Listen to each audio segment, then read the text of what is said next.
आज किरणभाऊ पातुरकर सरांसोबत आज देवेंद्र फडणवीस साहेबांना निवेदन द्यायसाठी आम्ही नागपूरला आलो होतो।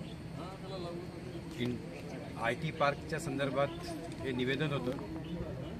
ॲक्च्युली IT पार्कमुळे विद्यार्थ्यांना जे NEP 2020चं जे हे आलं आहे इंटर्नशिप आणि IT मधल्या विद्यार्थ्यांची संख्या बघता आणि NEP 2020च्या मुळे जी इंटर्नशिपची रिक्वायरमेंट राहील किंवा जो प्रॉडक्ट निघतो आहे त्यांना जी प्लेसमेंट आणि जे मिळणार आहे ते पुणे किंवा मुंबई तिकडे न जाता जर त्याची सोय अमरावती एरियामध्ये झाली तर तो सोसायटीला म्हणा महाविद्यालयाला किंवा विद्यार्थ्यांना सगळ्यांना मोठं त्याचं बेनिफिट राहणार आहे। त्यासाठी हे निवेदन घेऊन आम्ही किरण भाऊंसोबत आलो।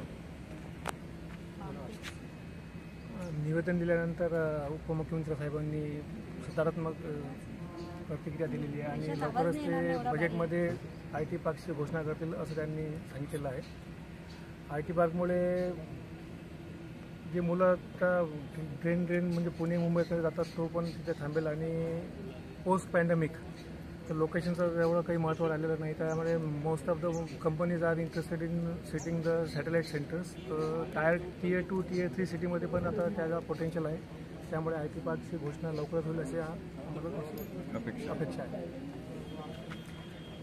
आम्ही जवळपास IT पार्क ही जी मुवमेंट आहे ही जवळपास गेल्या 4-5 महिन्यापासून चालवतो आहे। किरणभाऊ पातुरकर हे या मुवमेंटचे संयोजक आहेत आणि आतापर्यंत बऱ्याचशा काही बैठकी त्याच्यामध्ये झाल्यात आणि त्यानंतर आम्ही बऱ्याचशा मंत्र्यांच्या वगैरे यांच्या सगळ्यांच्या भेटी पण घेतल्यात आणि त्याच्यामध्ये उद्योगमंत्र्यांना ज्यावेळेस भेटलो त्यावेळेस उद्योगमंत्र्यांनी सांगितलं की अमरावतीमध्ये मी IT पार्क आम्ही करायला तयार आहोत, फक्त तुम्हाला एकदा देवेंद्र फडणवीस साहेबांची भेट घेऊन त्यांच्याकडनं हा विषय आला तर बरं होईल। तर त्या निमित्तानं आम्ही भेट घेण्यासाठी नागपूर येथे देवेंद्रजी फडणवीस यांची भेट घेण्यासाठी आलो होतो। त्यांनी सकारात्मकता त्या विषयामध्ये संदर्भात दर्शवली आणि लवकरच अमरावती येथे IT पार्क होईल असं त्यांनी आम्हाला आश्वासन दिलं। आम्ही IT इंडस्ट्रीमध्ये जवळपास गेल्या 20-25 वर्षापासून काम करणाऱ्या बऱ्याचशा IT इंडस्ट्रीज अमरावतीमध्ये आहे, पण त्या स्केलअप करायच्यासाठी जे काही अडचणी आहेत त्या अडचणीसुद्धा जर IT पार्क झाला तर त्या अडचणीसुद्धा दूर होतील। त्याच्यामुळं याला अशी एक सकारात्मक भूमिका त्यांनी आमच्यासमोर दर्शविली।